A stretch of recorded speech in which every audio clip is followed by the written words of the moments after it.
Honourable members, prayers.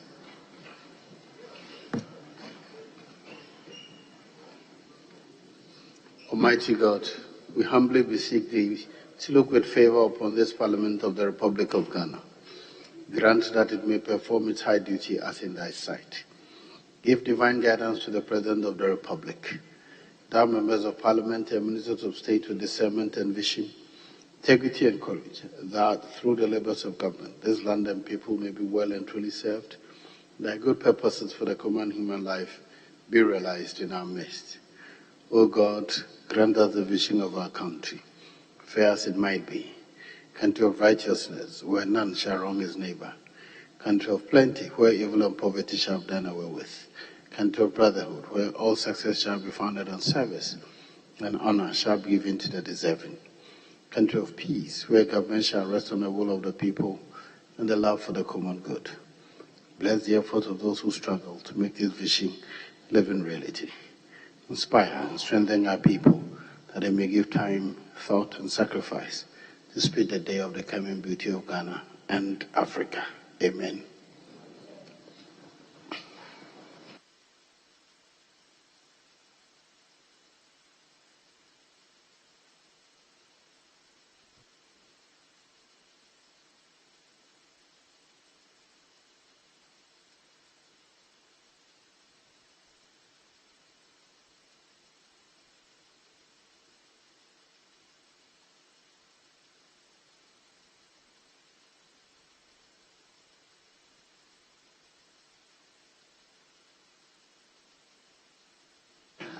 Honorable leadership, with your indulgence, I want to jump the next item on the agenda and go to business state correction of votes and proceedings. Then, if there's need be, we'll come back to the item number 2. Speaker, we are in accord. Very well.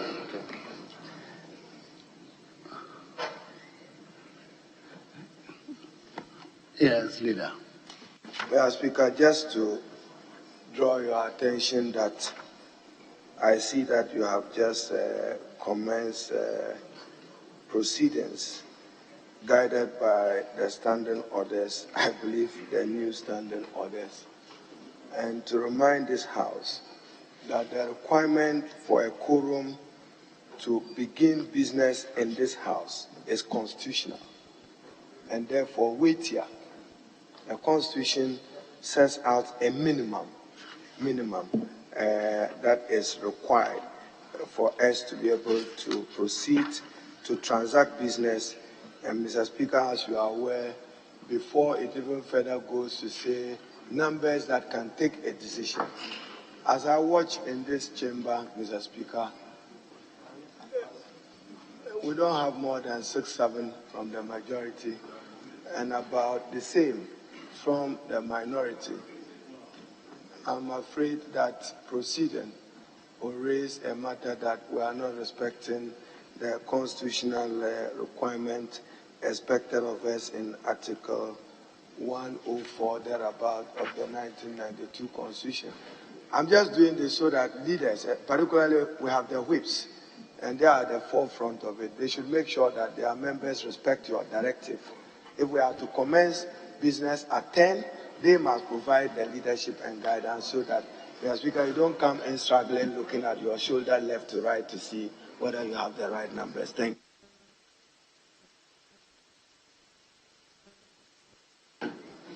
Do leaders wish to comment on the issue raised by the former leader? Yes, Honorable Member for Kankwe Central. Mr. Speaker, thank you. I want to side with the member for Tamale South. And also ask that the speakership also joins in ensuring that members or the House sits on time. If 5 or 3 members are present and the speaker is ready, you should let the House sit and let the public know that the Speaker wasn't late. Some of us have been here since 9:30.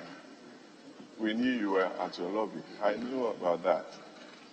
I confronted the minority chief whip and also the majority chief whip as to why the House was not in session. We are not sending the right message to the public. And this business of Ghana time must stop. 10 must be 10. It's affecting productivity in this country. And it must start from this House and from this year, Mr. Speaker. Thank you. Mr. Speaker, I'm doing self-correction. I'm referring to Article 102 and not 104 of the Constitution. Thank you for the record. Yes, Honorable Chief Whip. Mr. Speaker, leader is very right. The good thing is that he was just drawing our attention. He didn't say that he doesn't believe we have enough quorum. He was just making it known to us that that is what we should do. So that is a good one. But he's right, Mr. Speaker. Indeed, I know a number of times that if it's you who should preside, you have been available, including today. And maybe today is a bit peculiar, but we can still start and see how we make progress. In any case, Mr. Speaker, we decided today we are not doing any business that requires taking decision. So we want to do the needful by taking the business statement, and maybe that's how far we can go today, so that we don't. Yes. Speaker, let me speak in support of what my colleague said and further seek your leave for us to vary order of business and either proceed to take item 6, which is the business statement. And Speaker, with your leave, if I may present it for on the behalf of the Leader of the House. Colleagues, my attention having been drawn to particularly the Constitution, it reminds me of my own my own pastor, a backbencher. But fortunately, our standards regulate how we should conduct ourselves when the Speaker's attention is drawn to quorum. So maybe because we have started afresh, I'll draw members' attention to the new Order 64. And it says, a quorum of Parliament apart from the person presiding is 1/3 of all members of Parliament. Where the person presiding is a deputy speaker or a member, that person shall be counted as part of quorum. This is a departure from the previous provisions. And then a member may draw the attention of the person presiding at any time during a sitting.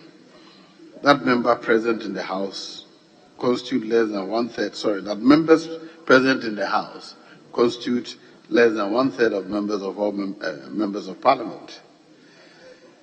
The person presiding shall, A, direct the clerks at table to cause the bell to be rung.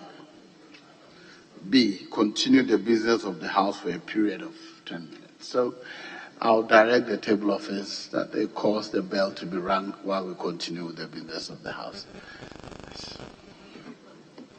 Yes, you applied that we vary the business of the House so that we start with the business statement. Is that agreeable to the minority bench? Mr. Speaker, in the circumstances, I will agree with him that it's more critical to do the business statement than the correction of votes and proceedings. Very well, yes.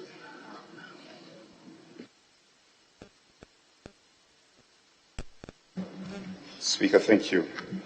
So the business statement met yesterday, Thursday, 8th February, and has programmed business for the ensuing week as follows. Speaker, in all, 42 questions have been programmed. the Minister for Food and Agriculture, Minister for Transport, Minister for Public Enterprises, and the Minister for Roads and Highways. Speaker, in line with our orders, statement may be taken, bills, motions, and their consequential resolutions also adopted. Speaker, let me invite the hands up to capture the entirety of the statements as same has it been presented. Speaker, I so present. Thank you. Members, the statement has been presented to the House. Any comments? Yes, Honorable Leader. Speaker, I'm just referring to the business statement, and I see Order 159 and I see Order 60 in the paragraph G. Is this business statement presented pursuant to the new standing orders or to the old standing orders? You owe this House an explanation. You say that the new standing orders shall govern the conduct of business in this House. You have presented a business statement driven by what legal, constitutional, and procedural processes. When you refer to standing orders in this business statement, we need to know, are you referring to the old standing orders or the new standing orders? Thank you, Mr. Speaker. Sorry, Leader, I'm not clear. Are you raising an issue with a specific clause or generally? Very well.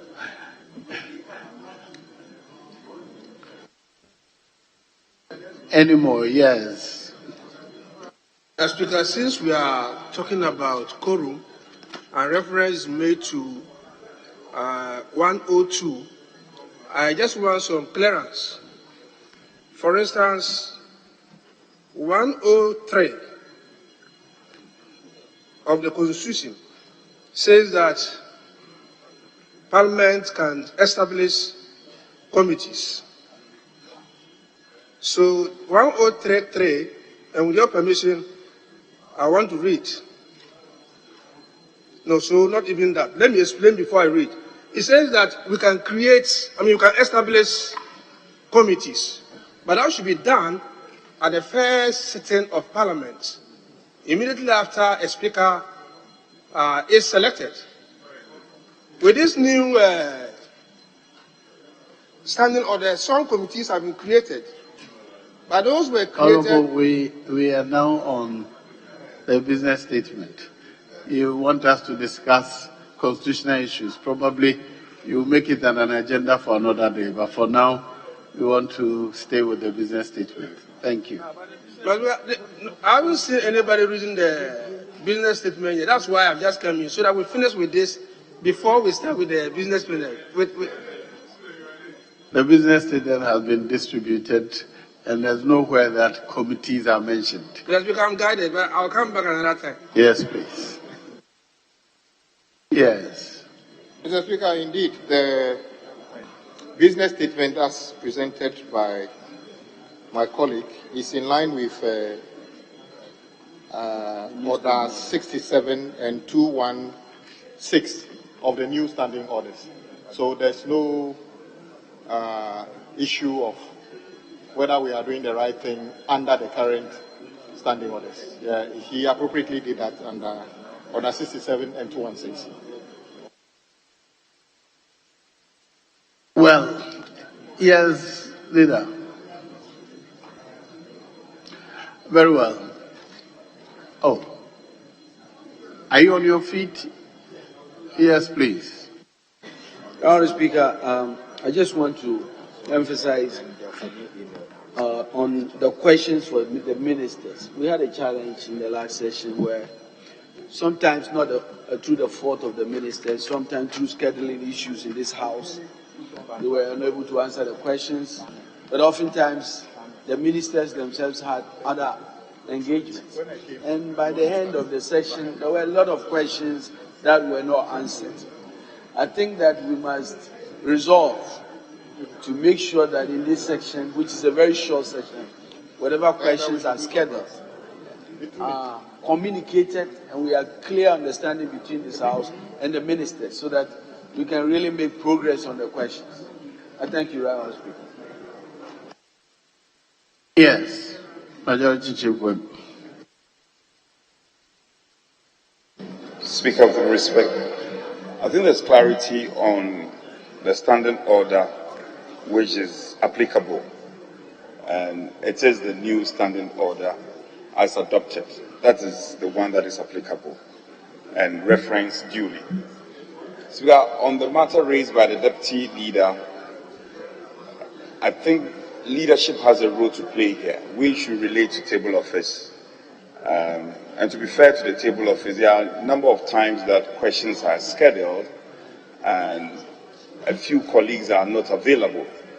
So, bottom line is that we have to communicate duly and get the table office to program these questions, especially the ones that are outstanding and were not dispensed of. I don't think it's too much of an issue that we have to split hairs over. It cannot be an issue. So both leadership should relate appropriately with the table office to get this in program duly and as expected.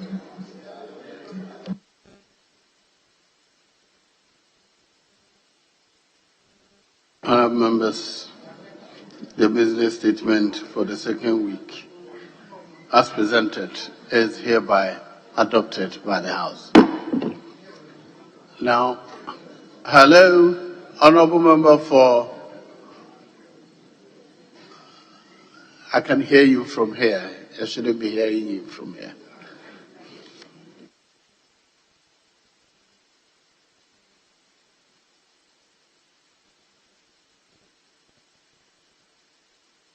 Honourable members who return to the correction of votes and proceedings for today. Page 1. Page 6. Page 7.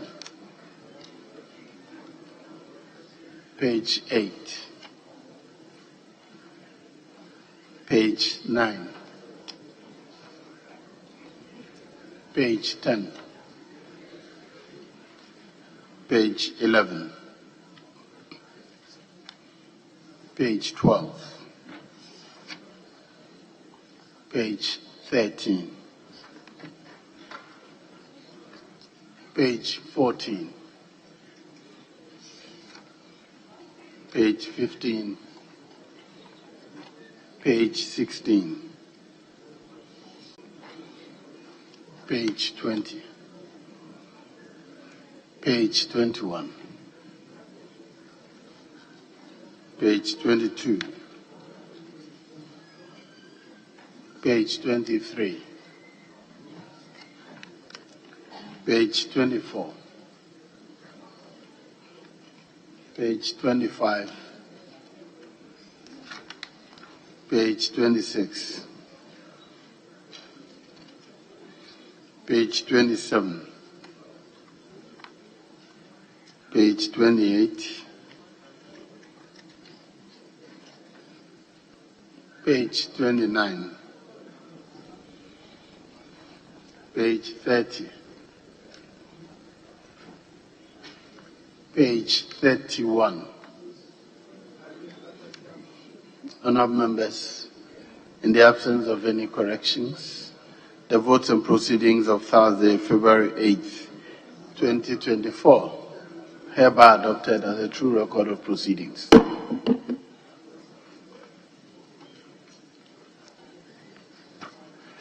Honourable members, I have one official report. The official report of Friday, November 24th, 2023. Friday, November 24th, 2023. Any corrections, please? Any corrections? In the absence of any corrections, the official report of Friday, November 24th, 2023 is hereby adopted as a true record of proceedings.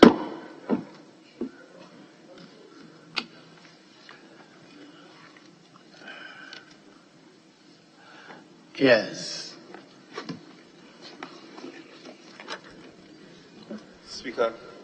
Having regard to earlier discussions held by leadership, may I respectfully move the House to adjourn to Tuesday, 10 o'clock in the forenoon. I so move.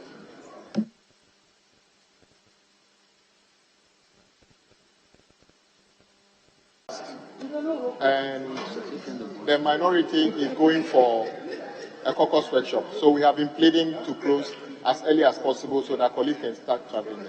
And with your kindness, you agreed. So we agreed to do the business statement as the only business today, and we close so that colleagues can go. So I second the motion for adjournment, and because we need to travel. Very well. Before I put the question, I think it is fair that we acknowledge the visitors we have received here.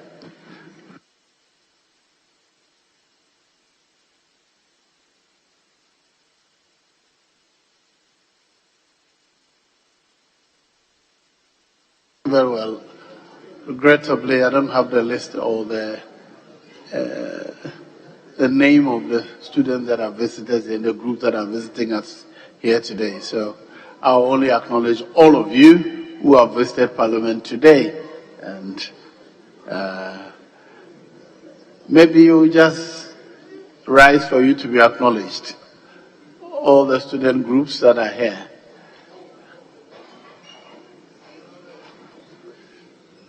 Thank you for visiting Parliament. You're welcome. Now you may resume your seat.